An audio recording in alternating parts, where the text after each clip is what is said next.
Remote learning for younger learners.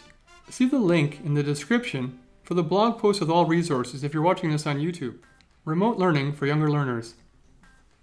Let's get the ugly stuff out of the way first, shall we? My name is Shawn Thompson.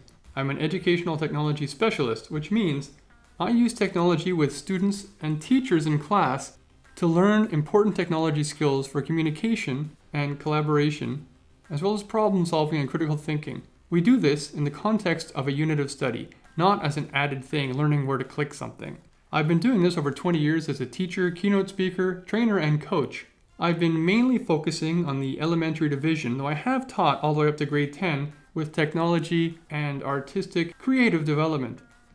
I currently live in Tokyo, which is wonderful considering how well we've managed things so far with the current climate in the world, a best-selling author. I hope you'll be inspired to go to Amazon and take a look at the Creativity is Everything, Rethinking Technology, Schools and Humanity bestseller. Remote learning for younger learners has 4 different parts in our session today. The first one being thinking beyond academics. Of course, as surrogate parents and teachers, we're looking out for the best of all the students' needs, not just how well they're doing academically. For younger learners especially, maintaining community is paramount. We will look at strategies for checking up on wellness, have some tutorials and videos on how you can go ahead and not only make things for yourself to check in and open up conversations, but have children develop themselves as more creative, expressive learners and communicators. Of course, with younger learners, they might not even have access to a learning management system or even a Google Suite. So easy accessibility or one-stop shopping is also very important, especially for the parents who are managing this at home and under stress themselves.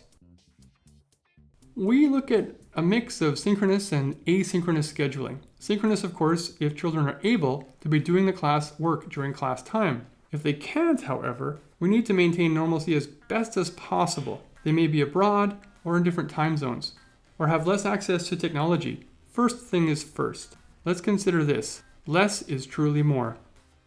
I like to set easily attainable schedules, but my focus is always on progress. As long as students are making advancements, that's more important than any strict deadlines I may wish to impose. We must continue to be as individual focused as possible to meet the needs of all children as best we can. Maintaining community with check-ins is easy, with Google Meet now available to all. Kindergartners, however, need to see their friends as well as their teachers. VoiceThread makes this easy without the pitfalls of real-time meetings. Younger children still benefit from one-on-one sessions, but this makes it easier to maintain some sort of connection without all of the pitfalls of real-time classroom meetings. And let's be honest, the distraction of meeting everyone's dog. Once one student does this, the parade invariably begins. Checking up on wellness. I've made a Kahoot game, free to use, and a tutorial on how to make one that can be used by teachers and students to get conversations started in a non-threatening, fun way. Again, please check the linked blog post. Accessibility or one-stop shopping. The youngest likely don't have access to an LMS, as I mentioned, email, or Google, so parents are a portal as well. I've made a Bitmoji Classroom hub. There's a link again on how you can get this happening at your school. Students use this one-stop page. They click on their own classroom, and from there, they can access what they need to know and all of the links to get them there. It allows for easy access and is easy to create and update. Now, it doesn't all have to be web-based. Have students do hands-on and physical work as well. Video lessons can be very helpful and create a stored resource for easy access to content and instruction. Dashboards and tracking are paramount. Use spreadsheets to stay on top of tracking. Tinker is a fantastic block programming platform for introducing important digital aid skills and concept development. It is a fantastic real-time dashboard for assignments. I also use a personal Teachable account for some units. The dashboard isn't as great, but it does work well in conjunction with spreadsheets. From now on, in the actual session for the EduTech virtual conference, we will now look at some hands-on and real-time tutorials.